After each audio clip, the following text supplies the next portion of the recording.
1976. Para Argentina, esta fecha marca el inicio de uno de los capítulos más oscuros de su historia. Una espiral de violencia terrible. Pero, a ver, esta tragedia no apareció de la nada, ¿no?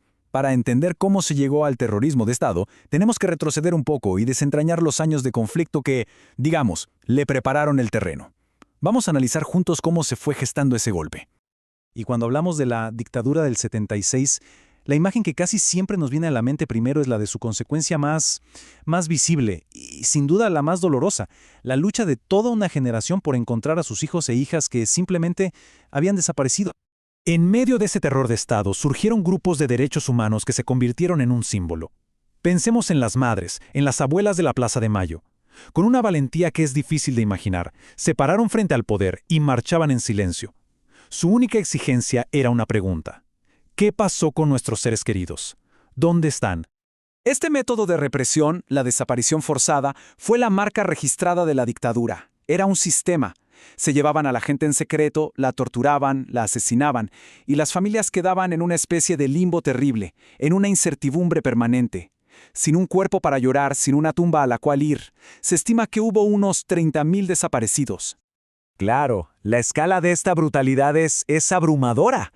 Y nos lleva a la pregunta inevitable, ¿no? ¿Cómo? ¿Cómo fue posible que un país llegara a este punto? ¿Cómo se pudo instalar un terror de Estado de esta magnitud? Bueno, para encontrar la respuesta, curiosamente, no tenemos que mirar solo al año 76. Hay que retroceder un poco, a los años justo antes, porque fue en ese periodo, y esto es clave, bajo un gobierno democrático, donde se empezaron a poner los cimientos para el terror que vendría después. Justamente, la historiadora Marina Franco se plantea esta misma pregunta, y su argumento es contundente. La dictadura no fue un evento aislado, no apareció de un día para el otro, fue en realidad la culminación de todo un proceso. Y su tesis central es realmente impactante. La idea, la lógica de que había que eliminar a un enemigo interno, no la inventó la dictadura. Esa idea se fue construyendo y, peor aún, normalizando durante el gobierno democrático anterior. Una paradoja tremenda, ¿no? El concepto que usaron para justificar todo esto fue la subversión. Ojo, porque era una palabra que funcionaba como un paraguas gigante, una etiqueta súper amplia que el Estado le podía poner a cualquiera que considerara una amenaza. ¿A quiénes? Desde guerrilleros, sí, pero también a sindicalistas, estudiantes, activistas, cualquiera, literalmente cualquiera podía terminar siendo un subversivo. Entonces, esta represión tenía como dos caras que actuaban al mismo tiempo. Por un lado, tenías la cara legal, por así decirlo. Sacaban leyes, decretos que iban recortando las libertades civiles. Pero, por otro lado, estaba la cara clandestina, la más brutal. Los escuadrones de la muerte, como la famosa AAA, que secuestraban y asesinaban, y lo hacían con el aval del gobierno. Ahora, esta idea de un enemigo interno tampoco es que nació en los años 70, no, tenía raíces mucho más viejas, mucho más profundas en la historia política del país. Si miramos esta línea de tiempo vemos un patrón, un ciclo de décadas de exclusión y conflicto, y hay un momento que es un punto de quiebre total, el golpe de Estado de 1955 contra Juan Domingo Perón.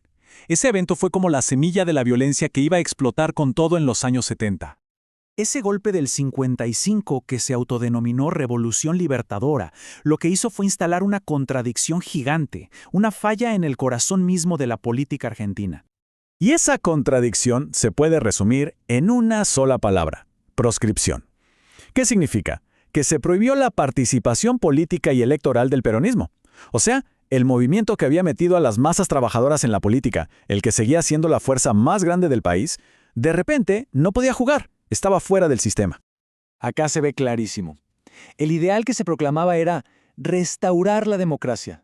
Pero la realidad, como lo explica muy bien la historiadora Marta Ruffini, fue un intento de construir una democracia, pero sin el partido más popular, prohibiéndole participar. Era una ecuación que no tenía solución, era imposible. Lo único que podía generar era más y más inestabilidad y al final violencia. Y bueno, toda esa inestabilidad terminó desembocando en la dictadura del 76. Cuando por fin cayó, en 1983, Argentina no solo celebró el regreso de la democracia, también empezó una lucha larguísima y muy complicada para enfrentar su propio pasado. El primer paso fue algo histórico, algo nunca visto en la región: el juicio a las juntas. De repente, los máximos comandantes de la dictadura estaban sentados en el banquillo de los acusados, respondiendo por sus crímenes. Pero claro, el juicio fue solo el primer capítulo de una historia mucho más larga. Lo que vino después fue una batalla de décadas, un tire y afloje constante entre la memoria, la gente que exigía que se rindieran cuentas, y por otro lado las fuerzas que buscaban asegurar la impunidad a toda costa. Esta lucha por la memoria, hay que entenderlo, no fue para nada una línea recta. Fue un vaivén, un sube y baja de avances y retrocesos. A veces se conseguía justicia y después te la arrebataban. Y ese movimiento definió al país durante décadas. En este camino tan largo podemos marcar 4 momentos clave. Primero, lo que ya vimos, el histórico juicio a las juntas en el 85. Pero enseguida llegó la presión militar y se dictaron leyes para frenar más juicios. Después, en los 90, peor aún, los comandantes que ya estaban condenados fueron indultados. Parecía que la impunidad había ganado. Pero no, como bien lo documenta Elizabeth Helin, la sociedad argentina nunca, pero nunca dejó de luchar. Y esa lucha al final dio sus frutos. Ya en los 2000, la Corte Suprema anuló esas leyes de amnistía y se reabrió la puerta para seguir juzgando. Justamente, imágenes como esta, de manifestaciones masivas, dejaban algo muy en claro. La sociedad no iba a aceptar la impunidad. La batalla por la memoria no se estaba peleando solo en los tribunales, se peleaba, y muy fuerte, en las calles. Entonces, si tuviéramos que sacar una conclusión, sería esta. La dictadura del 76 no fue un accidente, no fue como un rayo en un cielo despejado, fue más bien la tormenta perfecta, la culminación de décadas de exclusión política y de una violencia que se fue como haciendo normal, que se fue aceptando poco a poco, incluso antes del golpe, en plena democracia. Al final, la lucha por la memoria en Argentina nos demuestra algo fundamental, que enfrentar un pasado así de violento no es algo que se hace una vez y ya está. Es un proceso continuo que no termina y que es esencial para construir el presente y el futuro.